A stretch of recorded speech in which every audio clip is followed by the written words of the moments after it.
Families, welcome to my channel. எல்லோரும் எப்படி இருக்கீங்க? நல்லா இருக்கீங்களா? நான் ரொம்ப நல்லா இருக்கேன். நீங்கள் நல்லா கடவுள்கிட்ட வேண்டிக்கிறேன். இன்றைக்கி என்ன வீடியோ பார்க்க போகிறோம் அப்படின்னு பார்த்தீங்கன்னா, நான் தமிழ்நாட்டுக்கு போகிறதுக்காக ஒரு சில விஷயம்லாம் வாங்கிட்டு வந்திருக்கேன். அதெல்லாம் தான் பார்க்க போகிறோம். வாங்க வீடியோக்குள்ளே போடலாம். வீடியோ இதான் ஃபஸ்ட் டைம் பார்க்குறீங்கன்னா please like and subscribe share பண்ணுங்கள். மறக்காமல் பெல் பட்டனை கிளிக் பண்ணி உங்கள் சப்போர்ட் அண்ட் லவ்வை கொடுங்க. அப்பப்பா நாளைக்கு செம்ம வேலை இருக்குங்க. அங்கே இருக்குது பார்த்தீங்களா துவைச்ச துணி, அந்த துணியை மொத்தத்தையும் எடுத்து திரும்ப நாளைக்கு துவைக்கணும். அதுக்கப்புறம் அந்த செவுரு இருக்குது பார்த்திங்களா, மண் செவுரு, அந்த செவுரை மட்டும்தான் பூசணும். ஏதோ ஓரளவுக்கு அதெல்லாம் எனக்கு வேலை. ஏன்னா 10வது நாளில் தான் நான் ஊருக்கு போகிறேன். அப்போ 9வது நாள் நான் இந்த வேலையை எல்லாத்தையும் கம்ப்ளீட்டாக முடிச்சிடணும். சாமி ரூம்பு மட்டும்தான் ஊருக்கு போயிட்டு நான் அதை செய்கிற மாதிரி இருக்கும். மீதி எல்லா வேலையுமே முடிச்சு வச்சுட்டு போகணும் நான்.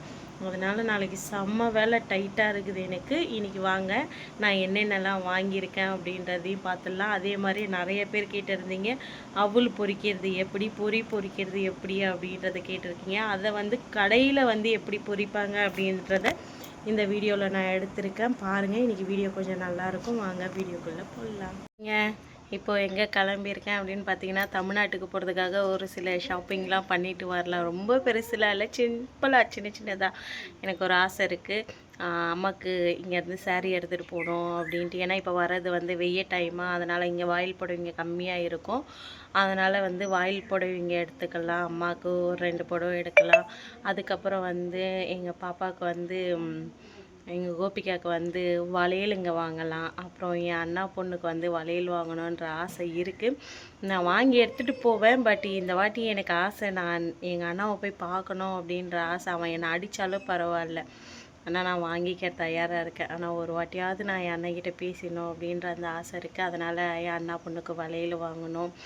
அதுக்கப்புறம் அன்றைக்கி வாங்கி எடுத்துகிட்டு போகலாம். பட் அதை அவங்க போடுறது போடாத அது அவங்களுடைய விருப்பம். சப்போஸ் இன்கேஸ் பேசுனாங்க அப்படின்னா அவங்கக்கிட்ட கொடுக்கலாம். அப்படி பேசலை அப்படின்னா என் அம்மாக்கிட்ட கொடுத்துட்டு வருவேன். அவங்க போட்டால் போடட்டும், போடலைன்னா அது அவங்களுடைய விருப்பம் இல்லை. நம்ம அதை கம்பல் பண்ண முடியாது இல்லை. அதனால் அதெல்லாம் போய் வாங்கலாம். அப்புறம் மாமா அவுள் எடுத்துகிட்டு வர சொல்லியிருக்காங்க. அப்புறம் பொடி, இங்கே உங்களுக்கு தெரியும் உளுந்தில் செய்கிறது சாப்பிட்றது, அந்த பொடி வாங்கிக்கிட்டு வர சொல்லியிருக்காங்க. அதெல்லாம் வாங்கணும். கருவாடு மட்டும் வெள்ளிக்கிழமை தான் அந்த மார்க்கெட் போடுவாங்க. வெள்ளிக்கிழமை அன்றைக்கி அந்த கருவாடு போய் வாங்கிக்கலாம். இப்போ நான் எங்கெங்கெல்லாம் போகிறேன் அப்படின்றத சின்னதாக வீடியோ எடுத்துகிட்டு அதுக்கப்புறம் நான் போயிட்டு எல்லாமே வாங்கிட்டு லாஸ்ட்டில் என்ன வாங்கியிருக்கேன் அப்படின்றத காமிக்கிறேன். இப்போ வாங்க போடலாம். சாரி பார்க்குறதுக்காக மேலே போய்கிட்ட இருக்கேன். வாங்க காட்டன் சாரி கலெக்ஷன் பார்க்கலாம். இங்கே செம்மையாக இருக்கும். எப்போவுமே இங்கே தான் எடுக்கிறது. நம்ம போய் பார்க்கலாம்.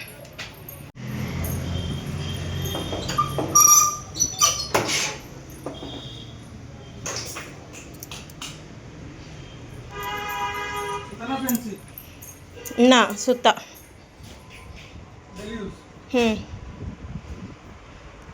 डेली यूज आउ टे बड़ साइज दब से मोटा रहा लंबा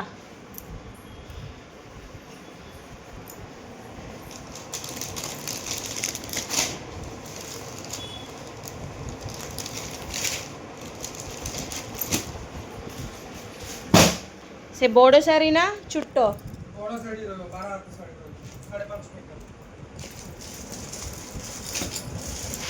இருங்க பார்த்துட்டு பார்க்கலாம்.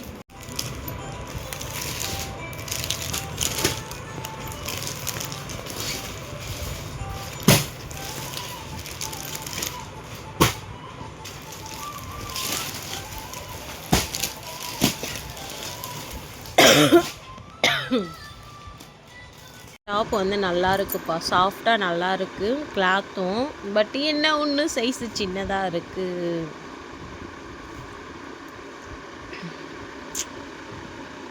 சைஸ் மட்டும் பெரிய சைஸ் இருந்தால் இதே எடுத்துக்கலாம். சூப்பராக இருக்குது கிளாத்து. சாரியை வித்தாச்சு, வீட்டுக்கு போக வேண்டியதுதான். வீட்டுக்கு கடைக்கு போகணும், கடைக்கு போயிட்டு பார்க்கலாம். அவள் வாங்கின இடத்த என்னால் வீடியோ எடுக்க முடியலங்க. வந்த உடனே வெயிட் போட்டு பார்த்தாங்க எத்தனை கிலோ இருக்குன்னு. இப்போ இவங்க பொரிச்சிட்டு இருக்காங்க. இது கோபால்புரம் மார்க்கெட்டில் செம்ம திட்டு வாங்கினாங்க நான் அண்ணிங்க கிட்டே. ஏன்னா ஒழுங்காகவே பொரிச்சு தரல. அண்ணிங்க சொன்னது மார்க்கெட்டில் சொன்னாங்க, பொன்னப்பண்ணா மார்க்கெட்டில் சொன்னாங்க. நான் வந்து கோபால்புரத்தில் போயிட்டு வாங்கி இது பண்ணேன். செம்ம திட்டினாங்க, என்னை ஒழுங்காகவே பண்ணலை, எவ்வளோ மண் இருக்குது பாரு, ஒழுங்காக வேண்டாம் வெறுப்புக்கா அவங்க செஞ்சு கொடுத்துருக்காங்கன்னு. இது எல்லாமே பொரி தாங்க, இப்போ அவங்க பண்ணுறது எல்லாமே பொரி. இது வந்து தமிழ் பேசுகிற அண்ணா வந்து இந்த கடை வச்சுருக்காங்கங்க. அது வந்து கொஞ்சம் ஈஸியாகவே இருந்தது. பாருங்கள் எப்படி பொரிக்கிறாங்க அப்படின்னு. அரிசி வந்து பொரித்து தனியாக கொடுக்கறது வந்து அந்த பக்கம் இருக்குது பாருங்கள். அதில் வந்து அரிசி வந்து சூடு பண்ணி இந்த பக்கம் கொடுக்குறாங்க. இவங்க இந்த பக்கம் வந்து இதை போட்டு அரிசியை வந்து பொரித்து கொடுத்ததை வந்து திரும்ப போட்டு இவங்க வந்து பொரியாக வந்து ரெடி பண்ணுறாங்க. ஆனால் பார்க்குறதுக்கே ரொம்ப நல்லா இருந்தது, சூப்பராக இருந்தது. இப்போ பொரித்து முடித்ததுக்கப்புறம் வந்து 3 பேர் நாங்கள் நின்றுட்டு இருந்தோம் அவல் பொரிக்கிறதுக்காக. 1 கிலோவுக்கு வந்து மொத்தம் 4 கிலோவுக்கு வந்து 48 ரூபா வாங்கினாங்கங்க. 2 ரூபா கையில் கொடுத்துட்டாங்க, 48 ரூபா வாங்கினாங்க. இது வந்து இன்னொரு அக்காயும் கூட வந்திருந்தாங்க, இன்னொரு அக்கா இல்லை, ஒரு அண்ணா வந்திருந்தார். அந்த அண்ணாவுக்கு வந்து இவங்க பொரித்து கொடுக்குறாங்க. பொரிச்சு இங்கே பாருங்களேன், அப்படியே வந்து கொட்டி கொடுத்துட்டாங்க. அதனால தான் வந்து இது வந்து மண்ணாகவே இருக்குது. இது வந்து பொரி வந்து இந்த நெல் பொரியாக இருக்கும்லங்க, அந்த நெல் பொரி தாங்க இது. பார்த்தீங்களா, அந்த நெல் பொரி. இதுலேயே வந்து அரிசியில் வர பொரி தனியாக இருக்குது, நெல்லில் வர பொரியும் தனியாக இருக்குது, தனித்தனியாக இருக்குங்க. இது வந்து பொரி. இதுக்கப்புறம் வந்து பொரிக்கிறது வந்து பார்த்திங்கன்னா நீங்கள் பார்ப்பீங்க. இவர் தாங்க ஓனரு. இந்த அண்ணா வந்து தமிழ் நல்லா பேசுகிறாரு, தமிழ் நல்லா பேசிகிட்டு இருந்தார் என்கிட்ட. இன்னொருத்தவங்களது இப்போ பொரிப்பாங்க பாருங்கள். இது வந்து நெல் பார்த்திங்களா. இது வந்து இந்த சாமி கும்பிட்ற டைமில் வந்து பொரிக்கிறதுக்காக. இப்போ வீட்டில் பொரிக்கிறவங்க வந்து நிறைய உப்பு போட்டு பொரிப்போம். இந்த மாதிரி கடையில் பொரிக்கிறவங்க வந்து உப்பே போட மாட்டாங்க, உப்பு இல்லாமல் தான் இவங்க வந்து பொரித்து தருவாங்க. ஆனால் நல்லாயிருக்கும் சாப்பிட்றதுக்கு. ஆனால் வீட்டில் பொரிக்கிறது வந்து நம்ம தண்ணி ஊற்றி சாப்பாடு மாதிரி சாப்பிட்றதுக்கு வந்து நல்லாயிருக்கும். இந்த கடையில் பொரிக்கிறது வந்து உப்பு இல்லாதனால வந்து தண்ணி ஊற்றி நம்ம சாப்பிட்டோன்னா அந்த அளவுக்கு டேஸ்ட் இருக்காது. இப்போ பொரிக்கிறது வந்து அந்த நெல்லை போட்டு பொரிக்கிறாங்க. இது வந்து சாமி கும்பிட்ற சமயத்தில் வந்து சாப்பிட்றது. உங்களுக்கு ஆல்ரெடி தெரியும்ல, தமிழ்நாட்டில் நெல்லோடு பொரித்து தருவாங்கள்ல, அந்த மாதிரி தாங்க இது இப்போ பொரிக்கிறது. நான் உண்மையாக சொல்கிறேன், இவ்வளோ கிட்ட போய் நின்று நான் பார்ப்பேன் அப்படின்னு நான் நினச்சி கூட பார்க்கல. எப்பட்றா, எனக்கு ஒரு டவுட், எப்பட்றா இது பொரியுது அப்படின்னு சொல்லிட்டு ஒரு பக்கம் நெருப்பு போட்டுகிட்டே இருக்காங்க. அந்த மண்ணுங்க, அந்த மண் சூட்டில் தான் வந்து இதை பொரித்து வந்து எடுக்கிறாங்க. எங்கள் மாமியார்லாம் வீட்லேயே பொரிப்பாங்க, அதுக்கப்புறம் சின்ன அண்ணியும் வீட்லேயே பொரிப்பாங்க. இது வந்து இன்னொருத்தவங்க வாங்கினாங்கல்ல அந்த அவளுங்க, அந்த அவளை வந்து இப்போ பிரித்து வந்து கொட்டுறாங்க. ஏனோ தானோ அப்படின்ற மாதிரி வேலை செய்கிறாங்க அவங்க. ஃபேன் காற்று அடிக்குது, அந்த ஃபேன் காற்றுல எல்லாமே பறக்கும் அப்படின்றது அந்த மாதிரிலாம் வந்து அவங்க மைண்ட் செட் பண்ணாமல், இது என்னுடைய வேலை, நான் செய்கிறேன் அப்படின்ற மாதிரி அவங்க வந்து செஞ்சுக்கிட்டு இருந்தாங்க. என்ன பண்ணுறது, அண்ணி சொன்ன இடத்துக்கு போகல, அண்ணி சொல்கிற இடத்துக்கு போயிருந்தேன்னா இந்த அளவுக்கு ஆயிருக்காது. இது வந்து இன்னொருத்தவங்களுக்கு வந்து அவங்க 3 கிலோ வாங்கியிருந்தாங்க, அவங்களுக்கு வந்து பொரித்து கொடுத்துட்டாங்க. இப்போ அடுத்தது வந்து நான் 4 கிலோ வாங்கியிருக்கேன். அடுத்தது வந்து எனக்கு பொரிப்பாங்க. இங்கே பார்த்தீங்களா, ஃபஸ்ட்டு இருந்த அவளுக்கும் இப்போ இருக்க அவளுக்கும் சாப்பிட்றதுக்கு அவ்வளோ டேஸ்ட்டாக இருக்குங்க இந்த அவள் வந்து. இப்போ எங்கே உட்காந்துருக்கேன் பார்த்தீங்கன்னா, அண்ணி வீட்டில் தான். எதுக்கு அண்ணி வீட்டுக்கு வந்திருக்கேன் அப்படின்னா, அவள் வந்து நம்ம வந்து மண்ணில் இது பண்ணி பொரித்து வாங்கிட்டு வந்தோம்ல, அதை வந்து சலிக்கணும், கொஞ்சம் மண்ணுங்க இருக்கும், அதை சலிக்கணும். அதனால தான் நான் உட்காந்துருக்கேன் பார்த்தீங்களா. அதுவும் அந்த இடம் இருக்குது பார்த்திங்களா, இந்த வாழை மரத்துக்கு அப்படியே பேக் சைடில் தான் வந்து மாமனாரை வந்து, அதாவது அண்ணியோடைய சின்ன மாமனாரை வந்து அங்கே தான் எரிச்சது. என்ன, அந்த இடத்த தான் எரிச்சது. இந்த பக்கம் பார்த்திங்கன்னா அண்ணியோடைய வீடு, இந்த பக்கம் ஆப்போசிட்டில் பார்த்திங்கன்னா அங்கே தான் இது பண்ணதே கரெக்டாக. இது இருக்குது பார்த்திங்களா, இந்த வாழை மரம், இந்த வாழை மரத்துக்கு பக்கத்தில் தான் வந்து எரிச்சது. ஆனால் எல்லோரும் சொல்லுவாங்க, போனோம் நாற்று அடிக்குது எரிச்சா அப்படின்னு. உண்மையாக சொல்கிறேன், எரிச்சது கொஞ்சம் கூட ஸ்மெல்லே வரவே இல்லை, அந்த அளவுக்கு தான் இருந்தது. எல்லார் வீட்லேயும் சரியான வேலை இருக்குது, பெண்டு நிமிர்ந்து போது. இன்னும் ஒரு 2 நாளில் எல்லாத்தையும் எடுத்து போட்டு துவைக்கணும், கழுவணும், கொல்லணும், இருக்கிற மொத்த இதுவும் எடுக்கணும். சரி, ஓகே, இப்போதைக்கு சலிக்கிறத பார்த்துடலாம். இது வந்து 4 கிலோ.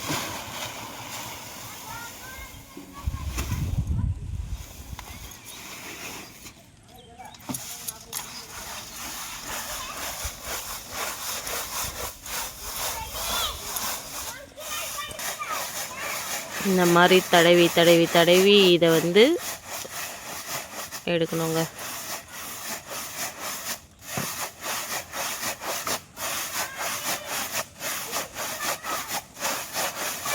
அப்போ தான் அதில் ஒட்டியிருக்க அந்த கருப்பு கருப்பு மண் இங்கே வருங்களேன் கீழே இருக்குது தெரியுதுங்களா. அப்போ தான் இந்த கருப்பு கருப்பு மண்ணெல்லாம் வந்து கொட்டிடும்.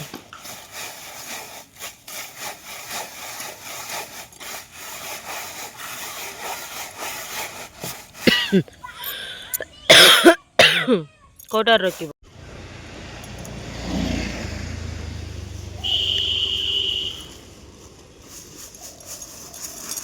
से दीटा जोरी रखियो ना सरिया बो ऐटा जोरी रो रखी ना से बड़ो जोरी रो दीटा रो रखियो ना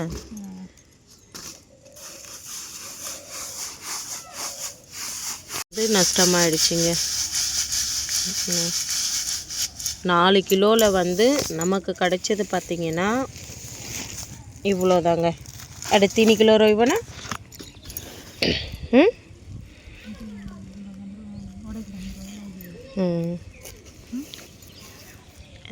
எத்திக்கு நஷ்டம் இவ்வளோ நஷ்டமாயிடுச்சு. வீடியோ பார்த்துருப்பீங்க, பிடிச்சிருக்கோம் நம்பரும். பிடிச்சிருந்தா please like and subscribe share பண்ணுங்கள். மறக்காமல் பெல் பண்ண கிளிக் பண்ணி உங்கள் சப்போர்ட் அண்ட் லவ் கொடுங்க. பாருங்கள், பார்த்து பத்திரமா இருங்க. நெக்ஸ்ட் வீடியோவில் பார்க்கலாம். பை.